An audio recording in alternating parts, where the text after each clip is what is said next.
मतलब फिल्म पास कैसे हो गई, इस पे एक कमेटी बैठानी चाहिए और चर्चा होनी चाहिए कुल मिलाकर। तो हेलो नमस्कार दोस्तों, आज की फिल्म जो है पूरी तरीके से पुत्र मोह को डिफाइन करती है। भाई साहब, अगर आपका बच्चा बचपन में तुतला के पापा बोल देता है तो आपको लगता है कोई छोटा मोटा आविष्कार ही कर दिया है, और अगर कहीं 2-3 लाइन जो है पेपर पे ड्रॉ कर देता है तो आपको लगता है लियोनार्डो दा विंची का बाप यानी कि पिताश्री बन चुका है वो।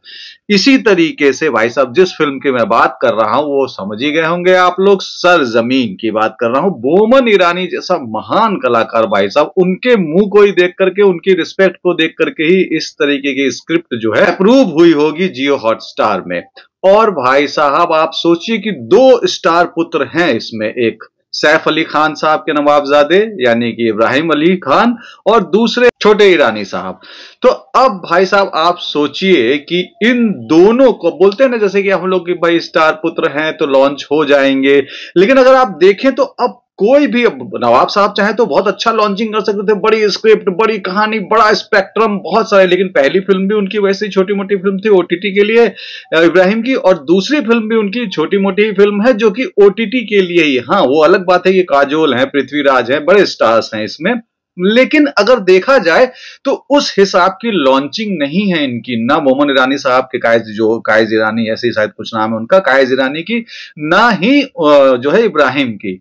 तो ये भी देखा जाना चाहिए कि भाई साहब, जो आप लोग अभी नेपोटिज्म की बात करते हैं, तो इस समय भाई बाप लोग भी उतना रिस्क उठाने को तैयार नहीं है बेटे को लेकर के। पता नहीं क्या सोच रहे हैं। अगर वो सोच रहे हैं कि कुछ ट्रायल करें, ट्रायल बॉल खिला दें 3, जैसे हम लोग बचपन में क्रिकेट खेलते थे कि 3 बॉल पहले ट्रायल खिलाते थे ताकि पहली बॉल में ही आउट हो जाए तो बैट छोड़ने की नौबत ना आ जाए।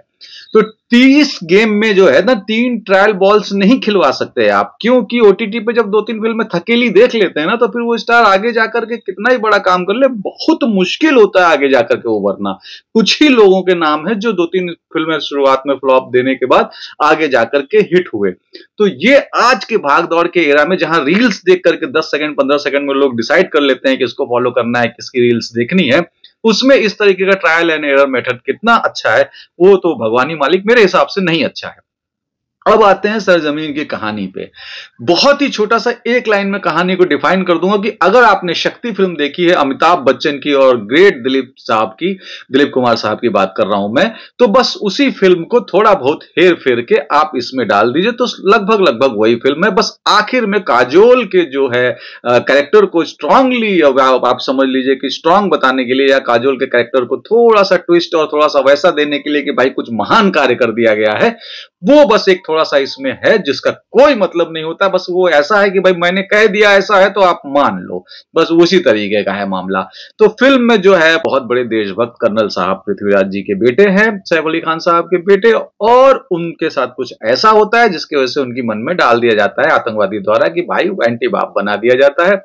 बीच में काजोल है, अब ये तिगड़ी पिस रही है, कभी इधर कभी उधर। 8 साल बाद बच्चा लौट करके आता है बीच में गायब होने के बाद। अब बच्चा घर में रह रहा है, क्या गुल खिलाता है और गुल खिला पाता है कि नहीं गुल खिला पाता है, पृथ्वीराज उसको रोकने में कामयाब हो पाते हैं कि नहीं, इसी के आसपास ये फिल्म गुजर रही है। 80s का आप समझ लीजिए, और मतलब शुरुआती 80s और लास्ट 90s तक की बीच की ये फिल्म है जिसको फिर से पर्दे पर डाला गया है। कोई दम नहीं है, बाकी समझ गए होंगे। इस फिल्म के बारे में ज्यादा बात करने के लिए कुछ नहीं है, क्योंकि फिल्म जब बहुत खराब होती है तो एक्टिंग और ये वो इन सब सारी चीजों से कोई मतलब रह नहीं जाता है।